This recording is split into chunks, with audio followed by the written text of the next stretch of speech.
kontrobersyal, Naging kabit po ako ng kontraktor ng bahay namin. mas pinainit, Sabi niya, okay, ipapasok ko na ha, ganyan. Parang, pinasok na po pala talaga niya. Parang sabi, ang sakit. at mas pag-uusapan. Na-rape po ako ng isang pare. Mga sikretong dito mo lang mapapakinggan. Top Secrets. Top Secrets. Top Secrets. Top Secrets.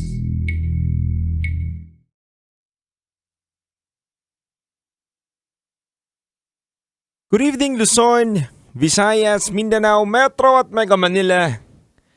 Sa lahat po ng mga nakatutok sa rin sa 90.7 Love Radio, kasama nyo po ang titindig sa mga pinaglalaban ninyo. DJ Titan Jalo. Sa oras natin ngayon ay 11:17 PM sa Buong Kapuluan, nasa kabilang linya na po natin ang ating top secret caller ngayong gabi na to. Halikan at kilalanin at pakinggan po natin ang kanyang kwento.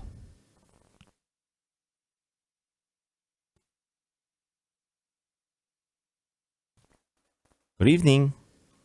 Good evening. Happy Monday. Oh, Monday na pala. Yes, happy Monday. Happy Monday, Yes, DJ Titan. Yes, it's a beautiful day today because it's Monday. So, I hope na maging masaya at maganda ang ating natitirang ilang oras na Lunes. Mm-hmm. Alright. So, anong pinagkakaabalahan mo ngayon, sir? Nasa corporate world. Mm-hmm. Anong industry? Okay lang ba malaman? Hindi. Okay. Okay lang naman, di ba? Yes. May karapatan po kayong tumanggi sa aking mga katanungan. Yeah. Thank Thank you you. for that. Yeah, welcome po. Gano'n na po kayo katagal sa inyong trabaho? A couple of years. Siguro mga 2 years. In my 2 new job, ha? 2 years, okay. Yeah. Mhm. So, yung previous job niyo po ba? Ano po ba yan? My previous job, well, it has something to do with what I'll be sharing tonight. Nasa academe ako before. Academe. So, nice. Maganda tong kwentuhan natin ngayon. Yeah. So, kamusta naman? Kamusta naman ang work mo ngayon? Masaya ka naman ba? Masaya naman. Well, you really have to be, you really have to choose to be happy naman. For me kasi happiness is a choice eh. Yes. So, masaya ka. Masayang masaya. Nice. Maganda pakinggan. Masayang masaya. Mm-hmm. So, anong pangalan? Well, I'll be hiding my identity in the name Mestro. Nestro? Right? Okay. Mestro. Mestro. Wow. Uh-huh. Maestro. Parang in short, maestro. Mm-hmm. Okay. Maestro, ilang taon na? Isang taon na lang mawawala na ako sa kalendaryo, DJ Titan. Okay, so 31 ka na ngayong taon na to. Maestro, 31 years old. Taga saan ka? Taga Pangasinan. Pangasinan. Hindi ko napapatagalin pa, Maestro. 31 years old, from Pangasinan. Ano ang top secret mo? Okay. Top secret ko, siguro nangyari lang to like, if I'm going to trace it back 3 years, 4 years ago, just like what I've mentioned, I was in an academic industry before. Mm-hmm. Yan, so, syempre, nasa academe, maraming mga estudyante, ganyan.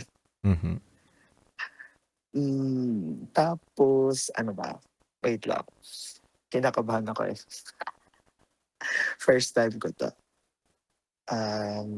ano ba, syempre hindi natin maiiwasan yung mga bagay na maa-attach ka or syempre human nature na maa-attract ka din sa ibang tao, right? Either same sex, opposite sex. Well, it's human nature as they say.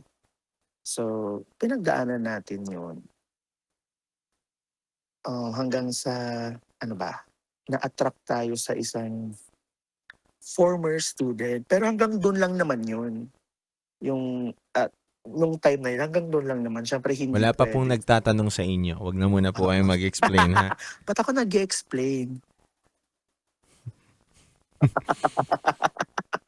Pasensya naman. Okay.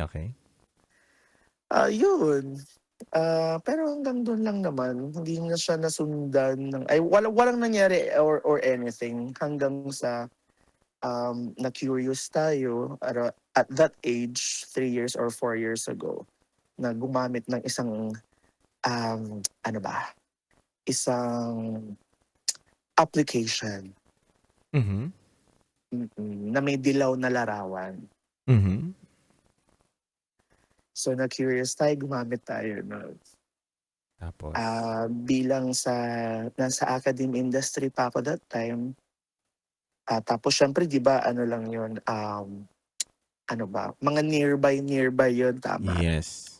Parang may Mga ilang nearby. kilometers lang or nasasakupan. Yeah, actually tama ka diyan. Okay. Kasi ilalagay mo doon yung proximity, 'di ba? Yes. Yung proximity, I mean. Mhm. Okay, so nilagay ko 'yun and then how would I say, unfortunately or fortunately, ganyan. So, fortunately or unfortunately, kasi 'di ba siyempre hi, hello muna diyan, very casual. Tapos hanggang sa aabot kayo sa conversation na trade pic. Kung Mhm. nakaka-relate ang ating mga nakakapakinig sa mga oras na ito. So sa madaling salita, dating app po ito. Ito po, dito po yung nagkakakilala, yung mga getting to know each Yes. other na tinatawag ngayon. Aha. Getting to bahala know na each kayo kung other, saan kunwari, app. pero pag nagkita, bakbakan na. Yung mga ganun po yun. Giyera talaga, world war talagang Yes. nangyayari. Yun po. So doon mo siya nakakilala? Hindi pa talaga siya, I mean, doon ko siya nakita. Okay. Na nagulat ako. Pero kasi, 'di ba doon you have an option to show your own to show your real pictures or what, 'di ba? Yes. And fortunately, siya yung unang nag-chat. So, meron akong karapatan na humingi meron akong karapatan na humingi sa kanya ng picture una. 'Di ba ganun 'yun? That's how it works, right? Kapag Yes. ikaw yung unang nag-initiate ng conversation, ikaw talaga dapat yung magsisend ng photos. Mhm. So nag-send siya ng photos niya. Eh di syempre nakilala ko siya. Syempre sa isip ko, Ganun, ganon. no?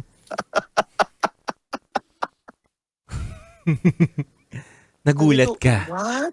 Oh, nagulat. Sabi ko, syempre, sabi kong ganyan sa isip ko. Mhm. Tapos syempre, hindi ako nag-send. I mean, hindi ko sinend yung picture ko talaga. Syempre natakot ako. Initial reaction mo, di ba? Syempre, dati kanyang teacher, tas ano na lang ang sasabihin niya, di ba? Tapos, dinisregard ko yun actually. Tapos, ang style din kasi, like, siguro nagiging style din ng iba. Install, uninstall kasi ang nangyayari pag ganung app, yung dating app na yun, particularly. Tapos, siguro mga ilang weeks or months, after ilang weeks or months, nag-install ulit ako. And then, nakita ko ulit yung same profile picture. So, syempre meron akong idea na yun na yung nakausap ko before, right? Mhm. And then, nung nag-usap kami ulit, nag-send siya ulit ng picture niya. Syempre, syempre meron akong idea na siya yun. So, nag-initiate ako ng conversation na magiging comfortable siya, na magiging safe siya. So, meron kami mga pinag-usapan, like, mga pinag-usapan lang ng mga random stuff that leads to yung purpose na talaga. Yes. Until yung point na until yung point na nakuha ko na yung nakuha ko na yung confidence niya, nakuha ko na yung trust Yung sa loob. madaling Oo. salita, yung loob. Tama ka diyan, salamat DJ Tiger. Yun, nakuha ko na yung loob niya. Tapos doon ako nagpakilala. Kasi alam ko na he will not judge me or anything na. So, Mhm. nagulat din siya, sabi niya rin. Nagulat din siya. Sabi niya, talaga. O, pero syempre, alam mo yung, buti nga hindi kami nag-uusap ng personal, sa chat-chat lang yun. So, alam ko, ramdam ko, and siguro, ganun din siya, yung ilangan, syempre hindi naman maiiwasan yun. Syempre, dati kayong nagkikita everyday, Monday to Friday, tapos nag-uusap kayo in a more professional way. Yes. Tapos yun, hindi natapos yung usapan na yun ng walang nangyayari. Tapos nagulat din ako na parang, syempre andun na kayo, di ba? Andun na kayo, tapos alam nyo rin yung purpose yung dalawa, bakit kayo nandoon, di ba? Yung tipong, wag nang magmaang-maangan school of acting. So, umabot kami sa ganong usapan lang naman, like, mga experiences or anything na related to that. Hanggang sa umabot ng madaling araw. Mhm. Umabot ng madaling araw, magjo-jogging kasi siya. Doon sa, meron kasing merong isang place doon malapit sa amin na pinag-aanuhan talaga ng mga tao for a place good for jogging or whatever. Tapos, yun, nagkaayaan kami. Tapos meron lang naman siyang hininging isang kapalit. Bago ko tanungin ano yung kapalit na yon, ilang taon na muna na to? Maestro, yung former I mean, student mo na to. Ano ba? That time, siguro siya. Kasi siya college na rin siya eh. Hindi ko na rin, nung naging estudyante ko kasi siya, senior high siya. Tapos nung nakausap ko na siya, college naman na siya. Mga third year high school, siguro, ilang taon na ba Mhm. mga third year high school? Wala akong idea eh. Pero mga 20 plus na rin naman. I see. Okay, sige. Hindi naman siya nangyari nung habang estudyante ko siya. Hindi ko na siya estudyante ng ilang taon na rin ang nakalipas. So yun. 20 plus na. Mhm. Ano yung hiningi niyang kapalit? Humingi lang siya ng natatawa nga lang din siya eh. Parang, humingi siya ng, parang allowance. Na nagulat din ako na magagawa ko siya. Magkano naman yung allowance? Ano naman yun? Hindi naman siya yung nag-demand ng sobrang laki. Mhm. Sabi ko kasi that time, kasi nung time na nag-uusap na kami about that, syempre madaling araw na wala akong cash. So ang sabi ko lang sa kanya noon, what I have in my wallet is just 500 pesos. Mhm. So yun yung binigay ko sa kanya after namin. After yung ano? After namin, nag-away kasi kami eh. Anong nag-away? Gusto ko malaman. Gusto ko diretsahin mo ako. Hindi ako nakakaintindi ng mga ganyan eh. Hindi ka na, in layman's term na. Gusto ko lang mas figurative ba? Oo, hindi ako nakakaintindi ng mga ganyan. Medyo ako. Engot ako eh. Okay. Ramdam ko nga. Di ba? Joke lang. Di ba? Mas gusto ko gusto ko rektahin mo na ako. Nag-away kayo, magkaaway ba talaga kayo? Wait, medyo nag-ecstatic. Okay. Nag-away kayo, medyo, di magkaaway ba talaga kayo? Hindi. Mm. Siyempre sinundu ko siya. Kasi parang, gaano ba kalayo? Siguro siyempre pag ganong oras, mabilis lang kasi walang masyadong traffic. Para mga 5 minutes away lang yung place niya from my place. Mhm. So sinundo ko siya. Tapos, dinala ko siya sa place ko. Tapos nagkwentuhan kami. Tapos nilay down niya ano yung gusto niya. Tapos we live happily ever after. Hindi, joke. Pero dali lang, naiilang ako. Ikaw tumawag dito eh. Ganyan yung kwento mo, may lang ka. Pasensya ka na. Baguhan ako. So, may nangyari sa inyo na itong estudyante mo at sa madaling salita, okay siya doon. Oo. Nagulat nga lang din ako. na and then the initiative came from him. Mhm. Mhm. Yun yung isang maganda doon for me, na the initiative did not come from me. Nanggaling din naman sa kanya. Na sabi naman niya na since andito na lang din, and the purpose of that, and the purpose of being there in that application and using that application is for that purpose. So why not do it? Mhm. So syempre, marupok tayo eh. Wala tayong magagawa. Hindi ka marupok.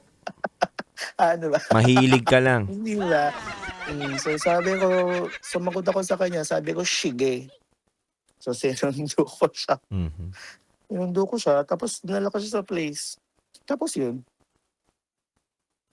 nangyari na yung di dapat mangyari. Straight ba to, yung estudyante mo? I must say, ay hindi.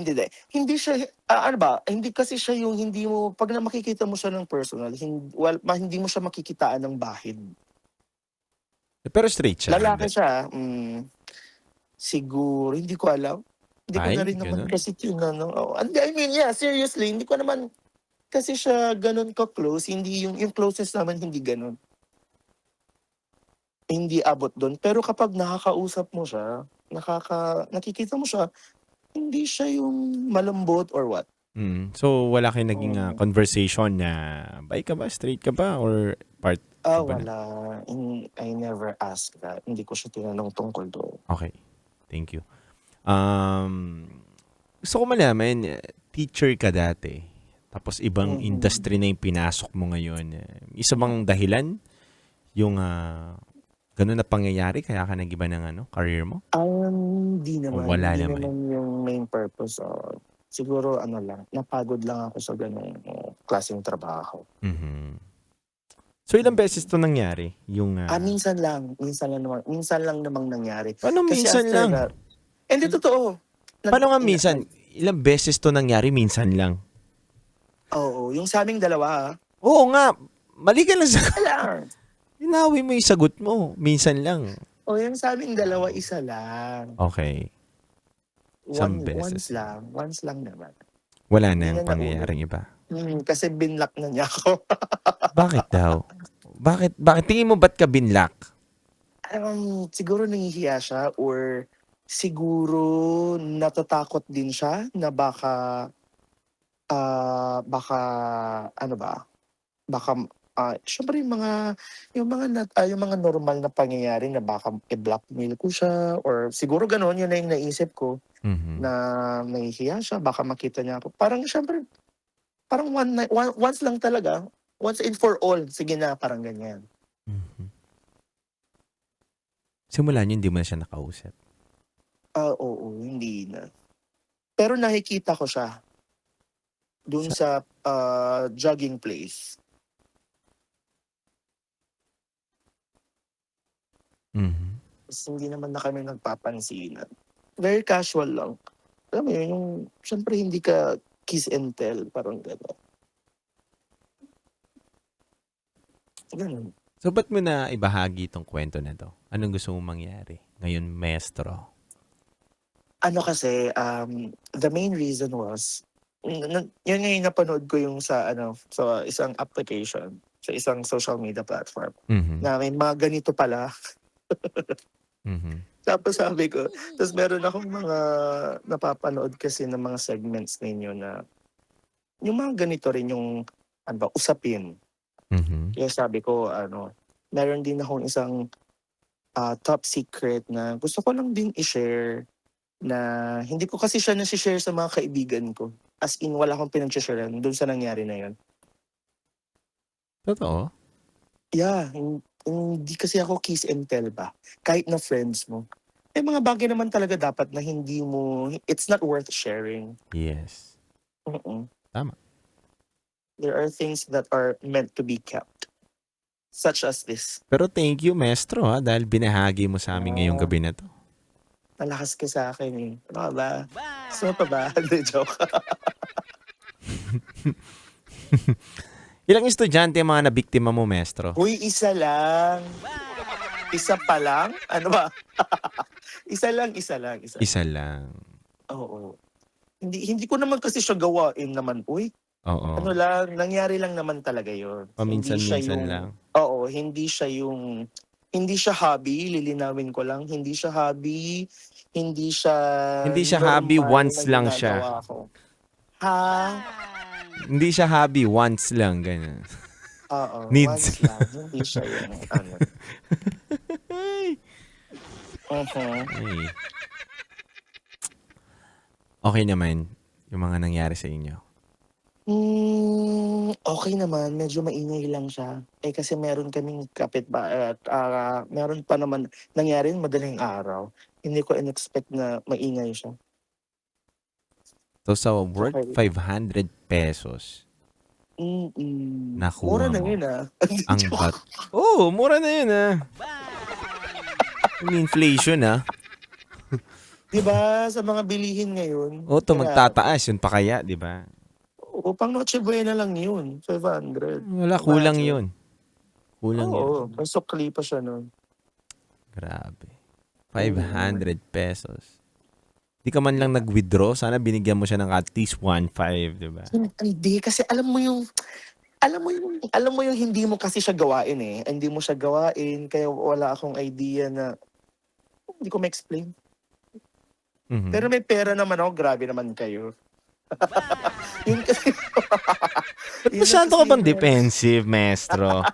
Wala nagtatanong sa'yo kung may pera ka o ano. Wala kaming Kasi pakialam kung nababasa ko mayaman yung ka. nasa isip mo, DJ Taita. Napapanood ko to, tumigil ka. Wala kaming pakialam kung mayaman ka o hindi. Basta nakuha mo siya ng 500 pesos. Pero bala ko naman dagdagan kapag nakausap ko naman siya kaagad. Pero iisa ka muna ulit, no? Ha? Oo, once lang kasi, hindi na siya umulit. Sabi ko, baka pag second time, 600 na. Ay, hindi ko naman na nakausap.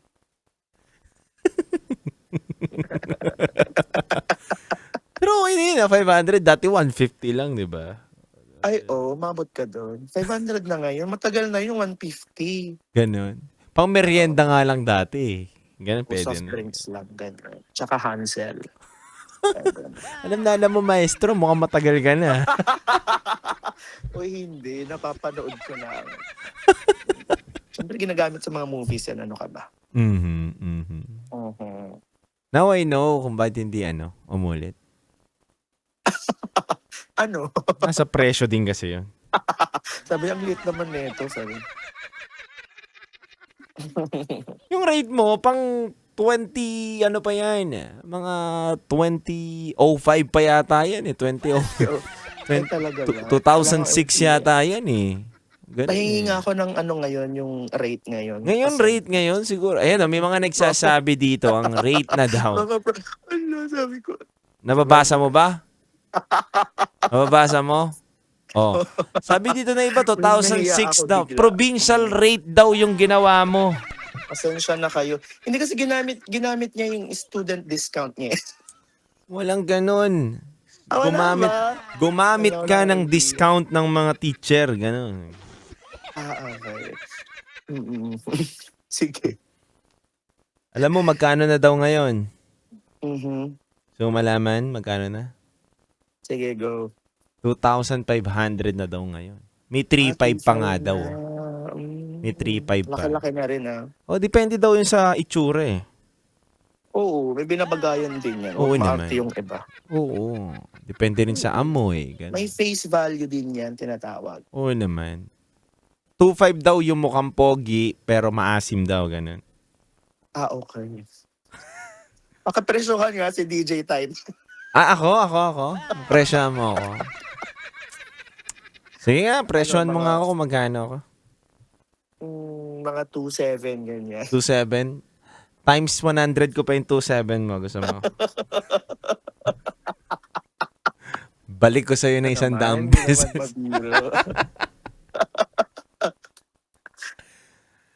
Uy, hindi. Si DJ Titan, ano yan, pagsasamahin ko ang mid-year bonus at year-end bonus ko. Pero, Kasama pa maestro.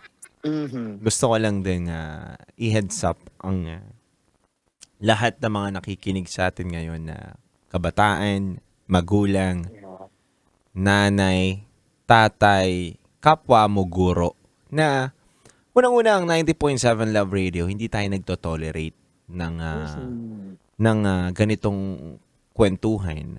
Pero syempre binibigyan natin ng pagkakataon na maibahagi din ng katulad mo, maestro, na totoong may nangyayaring ganyan. Hindi para mag-tolerate, kundi magbukas tayo ng mga saradong isip na sa realidad ng buhay, talagang nangyayari yan. Diba? Yeah. Tsaka ano rin naman, kaya ako bold na ikwento to kasi hindi naman siya nangyari habang estudyante ko siya. Yes. Let me Tama. just clarify that. Hindi po siya nangyari habang estudyante ko po siya at maestro po niya ako. Tama.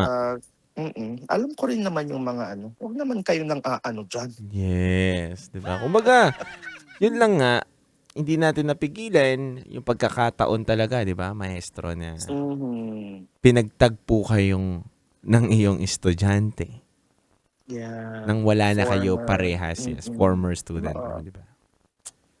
Yan. Maraming sasabi, defensive ka daw eh. Bahala kayo dyan.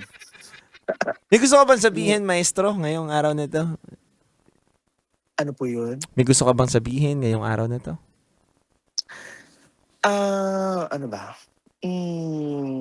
Siyempre bilang mga mga normal na tao, may mga urge din tayong nararamdaman. Normal din naman kasi talaga sa atin 'yan. Normal na maramdaman natin yung mga kati sa katawan, 'di ba?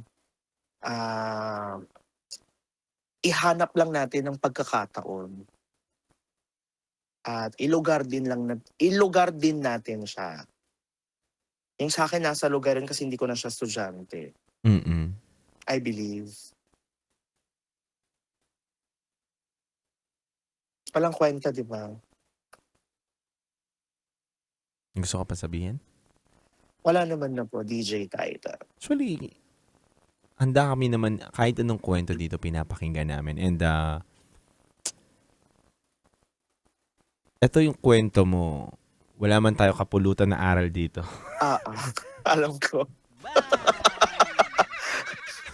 Wala man tayo kapulutan na Malinaw aral na naman to. yan. Pero ito yung kwento na to para magbukas ng kaisipan. Tulad nga na sabi ko kanina, kaisipan na nangyayari to eh.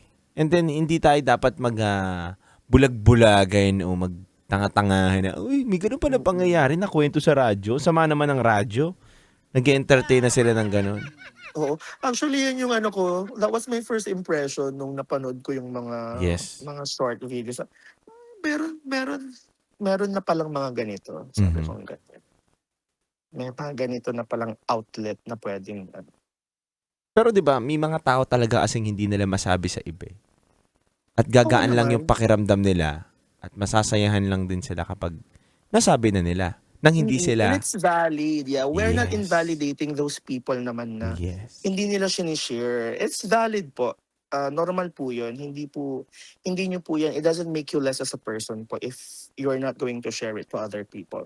Kasi syempre lalo po sa society natin ngayon, syempre ang daming judgmental. Kung sa tingin mo katatahimik ng isip mo yung hindi pag-share, okay lang 'yan. Tama. Pero may aral ako natutunan dito Ay talaga ba? Meron. Number one? Magbayad ka ng tama, ganun. Yes, pay the price. Huwag kang buraot, ganun. Tama ka dyan. Alam ko may budget naman kayo, go lang. Tsaka depende rin naman yan sa performance. 500 kasi talaga eh. Ay, nako. Sino kayang tatawag dito at magbibit ng record mo, no? Ano ba yan? Baka next time, pag may tumawag dito, 550 na po ako, binayad ko. Taasan nyo naman na 2026 na. Yeah. Maraming salamat, maestro. You're welcome. Thank you so much. Thank you sa din. storya mo ngayong gabi na to. Thank you for having me. Yes. Any last words? Wala na? Thank you so much. Happy New Year. Ang baduy. Tumigil ka na, matulog ka na. Itulog na kaya natin. Itulog mo na yan, wag mo kami damay. Yeah. Magtrabaho ka dyan, matutulog kami. God bless, God bless. Thank you so Yeah, much. thank you so Thank you, much. Maestro. Thank you.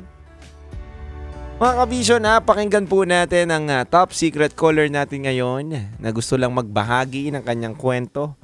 Kwento na nakilala niya po ang estudyante niya o former student niya, 'di ba? Para lang sa paglilinaw natin. Former student niya sa isang dating app at may nangyari sa kanila. Mga kabisyo, gusto ko lang din pong sabihin na bilang isang guro, kailangan nating pigilan ang mga tukso na ganito. Pero sabi nga, kung hindi naman para makasagasa sa iyong trabaho at katulad ng kwento na to, na hindi naman niya daw estudyante na, nasa sa inyo na po yun kung ano po ba ang ikakasaya ninyo. Pero para sa akin, kabisyo, alamin natin kung ano ang profesyon natin. Limitasyon at obligasyon. Yan po ang pinakamahalaga, mga kabisyo, na hindi po tayo nagpapadala sa tawag ng laman. Basta-basta. Pangit man pakinggan, pero yun ang pinaka-katotohanan, mga kabisyo. Bilang guro, kailangan natin tuparin at gampanan ang ating obligasyon. At syempre, tungkulin at sinumpaan. Anyway, mga kabisyo, maraming salamat po sa inyo. Muli, kasama nyo po ang titindig sa mga pinaglalaban ninyo. DJ Titan Jalo. Sa oras natin ngayon na 11:48 PM, mga kabisyo, happy blessed Monday. At bukas po, samahan nyo na naman po ako simula alas 9 hanggang alas 12 ng gabi. Dito sa programa natin sa 90.7 Love Radio na Secret Files at Top Secret. Muli, maraming salamat din sa partner ko na si Boy Pindot na nakatutok sa atin ngayon. On behalf of DJ Rakitera, kayo po ay nakatutok sa ating programang Top Secret. Dito lamang yan sa 90.7 Love Radio. Kailangan pa bang i-memorize yan? Basic. That portion is brought to you by